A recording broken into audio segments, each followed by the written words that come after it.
actually another class that's going to be shaders in depth. So it's going to, the concept of shaders is a little bit tough to understand right at first. I still have some issues with it, and you'll understand what I mean when I start to explain them. But then we're going to touch on the basics of Photoshop and basically how to navigate your way through the UI. And then we're going to go through and create a texture in Photoshop, and then we're going to apply it in Revit, so you can see the whole process throughout. Okay, so we're going to talk a little bit about the shaders. They are the building blocks of Mental Ray. What that means is it's kind of the same idea of families in Revit, where everything's basically made up of a family, whether it be system or custom. In Mental Ray, everything that contributes to the render is considered a shader. So the cameras are shaders, the lights are shaders, there are displacement shaders, geometry shaders, which are actual shaders that create geometry and model stuff for you.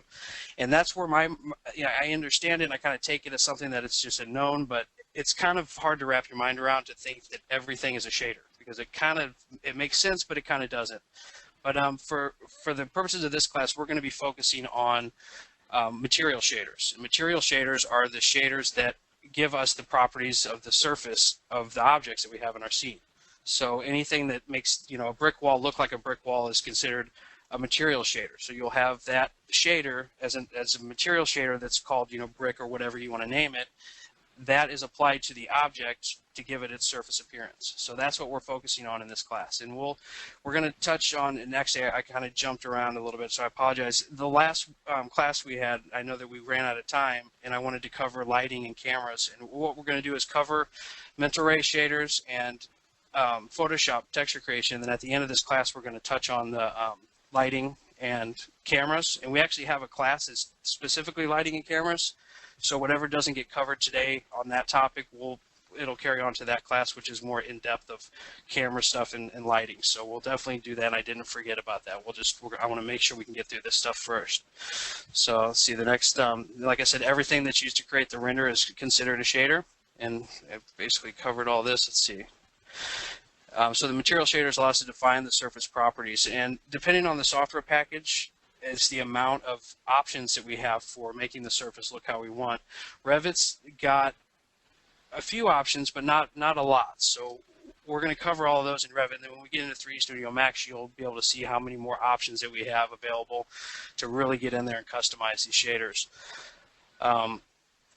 Let's see. And basically the structure of the shader, it's called a shader tree, and I didn't put that in this presentation, but that's just a term that Mental Ray uses for the representation of the shader. It's basically the hierarchy, and it's made up of channels, and the channels are where these image maps that we create, whether it be just a color or a texture map, an image file, whatever the case may be, is plugged in or entered into the channel. So the shader will have a channel for color or diffuse, which is the basic overall color.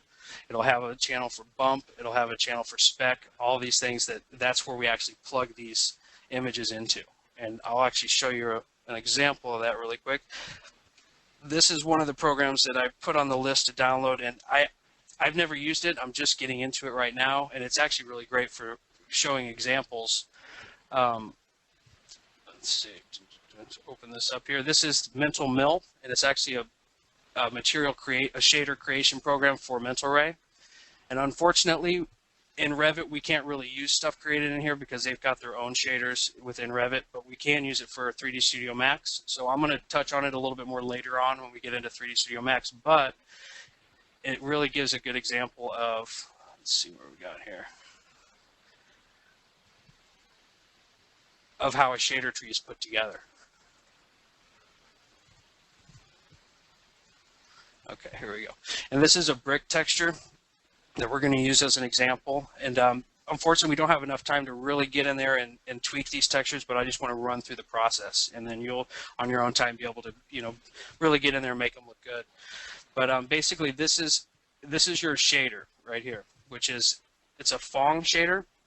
And I'm going to touch on all the different types of shaders in the shader in-depth class, but for now, Phong is just a type, and there are a few different other ones here. There's Cook Tolerance, Oren-Nair, and there are actually quite a few other ones that you'll see in 3D Studio Max, but this is basically your jump-off point.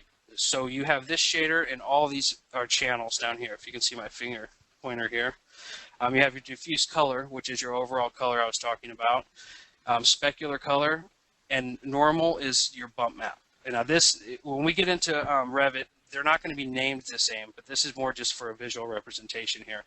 But so we've got our image file here, which is, let's open that up really quick. This is our image file. Do a preview of it. So this is basically the color file for this texture. And then this here is your specular. And actually, I'm not going to open all these up separately because it's really bogging my machine down. So on Photoshop, I'll open them up to show you. But I just wanted to give you guys a representation of how these are plugged into the different channels. So we have, these are image files, and these are all plugged into the different channels, color, specular, and bump, to create the final texture here, or the final material that can be applied to a wall or whatever the case may be. And so I'm actually going to close this down because I think this one's the one that's really bogging me down. So, Photoshop. Okay, and here are the images that made that up. So the first one is the color map, which basically has the overall color. Now, there's a lot of different ways to get this image. You can actually, I think Robin was asking me a question about getting the actual photographs from a site, which is a really great way to do it. But this is basically going to be a photorealistic image of the surface that you're wanting to get, but it's only the color. So you can take photographs of brick, you can, or whatever the material is, you can actually use a photograph, bring this in, and that becomes your color map. And to make up the texture, the main things we're going to be using in Revit are your color map, your bump map, which is a grayscale image, and your spec, which is also a grayscale image. And I'm going to cover all the specifics of these. They're actually in the slideshow, but I just wanted to show you guys the images that make up that material that I was showing for an example there. So let's pop into here. Okay. Okay, so the textures or the image files are that's what I was showing you there in Photoshop. They're considered maps, is a way that the terminology for mental ray and usually other packages is the same way. It's called a texture map. And that's used to define the surface properties of the object, so the color, the bump, the spec, whatever the case may be. And as it says here, they can either be color or grayscale. And the grayscale is usually used for anything that's an input that has basically a finite value of positive or negative. So like bumps, it has a positive or negative. So at a negative value, it's going to look like it's depressed, and a positive value, it's going to come out. So that gives you the bump effect, and it's based on a grayscale. So it's just a positive and negative value. And that goes into that, talking about the diffuse channel for color. So you're going to use color images for diffuse because it has a lot more information. Anything that's, like I say, just a positive, negative value is going to be a grayscale image. And the reason for that is the image size for color images compared to grayscale it's enormous. So you want to, when you start creating all your libraries of textures, you're going to have lots and lots of images. And as they load into the program, it starts to slow everything down. So anything that's going to be a positive, negative value, you can use a color image for it, but you're wasting a lot of memory space. So you want to make sure that those images are grayscale. It speeds everything up, and it's just a better workflow. And so, like I said, the grayscale is used for bump and spec and displacement channels as well, which we're not going to talk about in Revit, but we'll get into when we get in-depth in shaders. And a displacement channel is basically a bump channel that actually physically bumps the original geometry out. So, for example, you have a wall and you have a bump map.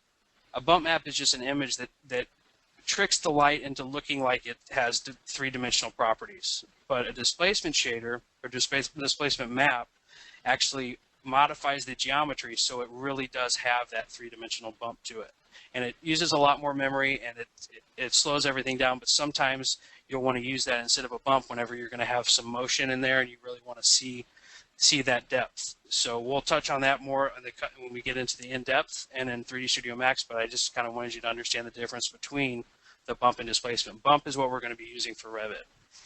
Because actually, I'm not even sure if they have the option to use displacement yet, but that's another one of those things that